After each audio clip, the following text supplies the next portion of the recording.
All right.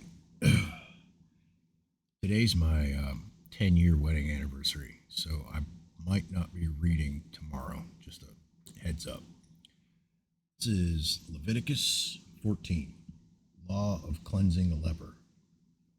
Then the Lord spoke to Moses, saying, This shall be the law of the leper in the day of his cleansing. Now he shall be brought to the priest, and the priest shall go out to the outside of the camp. Thus the priest shall look, and if the infection of leprosy has been healed in the leper, then the priest shall give orders to take 2 live clean birds and cedar wood and a scarlet ring and hyssop for the one who is to be cleansed.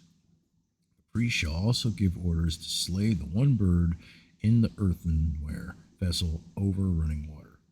As for the live bird, he shall take it together with the cedar wood and the scarlet string and the hyssop, and shall dip them and the live bird in the blood of the blood that was slain over the running water.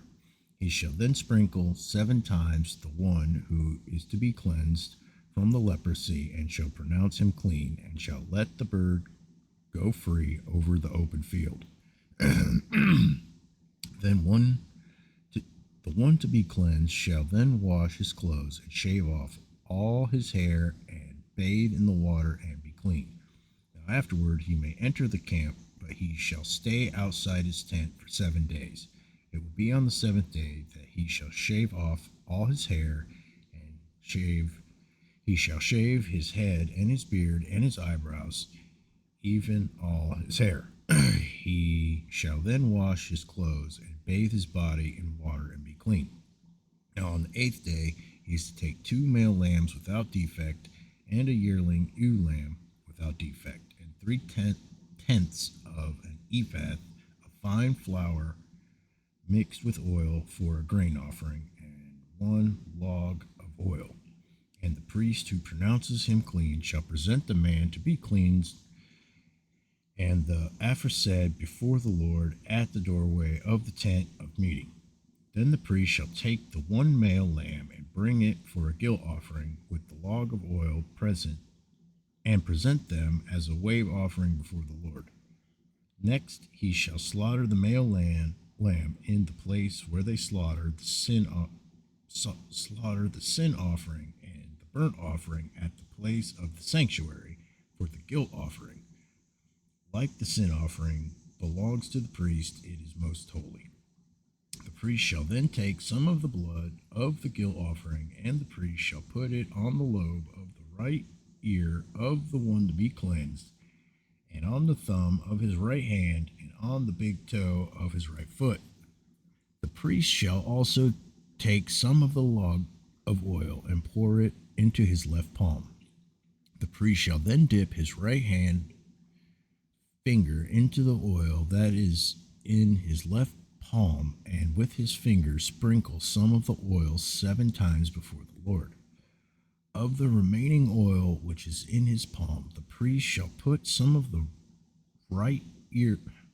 The priest shall put some on the right earlobe of the one to be cleansed, and on the thumb of his right hand, and on the big toe of his right foot, on the blood of the guilt offering, while the rest of the oil that is in the priest's palm shall be put on the head of the one to be cleansed. So the priest shall make atonement on his behalf before the Lord. The priest shall next offer the sin offering and make atonement for the one to be cleansed from his uncleanliness. Then afterward he shall slaughter the burnt offering. The priest shall offer up the burnt offering and the grain offering on the altar. Thus the priest shall make atonement for him, and he will be clean. But if he is poor and his means are insufficient, then he is to take 1 male lamb for a guilt offering as a wave offering to make atonement for him, and 1/10 of the ephah of fine flour mixed with oil for a grain offering, and a log of oil, and 2 turtle doves, and 2 young pigeons which are within his means, and the one shall be a sin offering, and the other a burnt offering. Then the 8th day he shall bring them for his cleansing to the priest at the doorway of the tent of meeting before the Lord. The priest shall take the lamb of the guilt offering and the log of oil, and the priest shall offer them for a wave offering before the Lord. Next he shall slaughter the lamb of the guilt offering, and the priest is to take some of the blood of the guilt offering and put it on the lobe of the right ear of the one to be cleansed, and on the thumb of his right hand, and on the big toe of his right foot. The priest shall also pour some of the oil into his left palm, and with his right hand finger the priest shall sprinkle some of the oil that is in his left palm 7 times before the Lord. The priest shall then put some of the oil that is in his palm on the lobe of the right ear of the one to be cleansed, and on the thumb of his right hand, and on the big toe of his right foot, on the place of the blood of the guilt offering. Moreover, the rest of the oil that is in the priest's palm shall be put on the head of the one to be cleansed, to make atonement on his behalf before the Lord. He shall then offer one of the turtle doves of the young pigeons, which are within his means. He shall offer what he can afford, the one for a sin offering and the other for a burnt offering, together with the grain offering.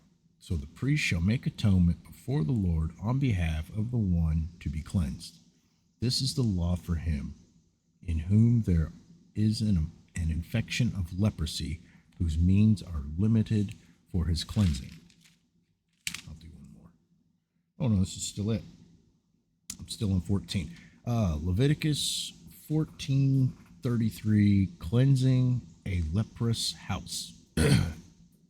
The Lord further spoke to Moses and to Aaron, saying, when you enter the land of Canaan, which I give you for a possession, and I put a mark of leprosy on a house in the land of your possession, then the one who owns the house shall come and tell the priest, saying something like, a mark of leprosy has become visible to me in the house.